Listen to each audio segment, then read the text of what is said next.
Joab fit sonner de la trompette, et le peuple revint, cessant ainsi de poursuivre Israël, parce que Joab l'en empêcha. Ils prirent Absalom, le jetèrent dans une grande fosse au milieu de la forêt, et mirent sur lui un très grand monceau de pierres. Tout Israël s'enfuit, chacun dans sa tente. De son vivant, Absalom s'était fait ériger un monument dans la vallée du roi, car il disait « Je n'ai point de fils par qui le souvenir de mon nom puisse être conservé. » Et il donna son propre nom au monument, qu'on appelle encore aujourd'hui monument d'Absalom.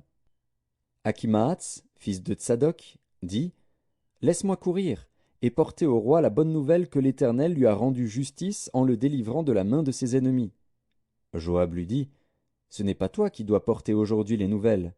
Tu les porteras un autre jour, mais non aujourd'hui, puisque le fils du roi est mort. » Et Joab dit à Cushi « Va, et annonce au roi ce que tu as vu. » Cushi se prosterna devant Joab et courut. Achimaatz, fils de Tsadok, dit encore à Joab « Quoi qu'il arrive, laisse-moi courir après Cushi. » Et Joab dit « Pourquoi veux-tu courir, mon fils?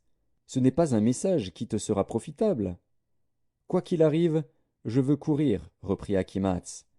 Et Joab lui dit « Cours. » Achimaatz courut par le chemin de la plaine, et il devança Cushi. David était assis entre les deux portes. La sentinelle alla sur le toit de la porte vers la muraille, elle leva les yeux et regarda. Et voici, un homme courait tout seul.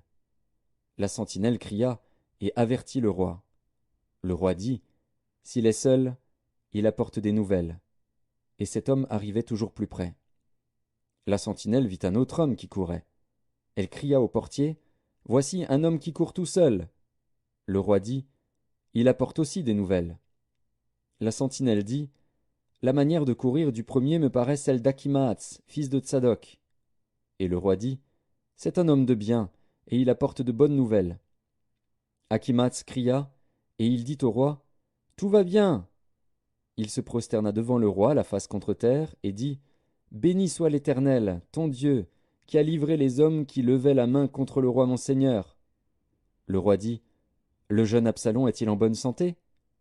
Achimaatz répondit « J'ai aperçu un grand tumulte au moment où Joab envoya le serviteur du roi et moi ton serviteur, mais je ne sais ce que c'était. » Et le roi dit « Mets-toi là de côté. » Et Achimaatz se tint de côté. Aussitôt arriva Cushi, et il dit « Que le roi mon seigneur apprenne la bonne nouvelle. Aujourd'hui l'Éternel t'a rendu justice en te délivrant de la main de tous ceux qui s'élevaient contre toi. » Le roi dit à Cushi « Le jeune homme Absalom est-il en bonne santé ?» Cushi répondit « Qu'il soit comme ce jeune homme, les ennemis du roi mon seigneur, et tous ceux qui s'élèvent contre toi pour te faire du mal. » Alors le roi, saisi d'émotion,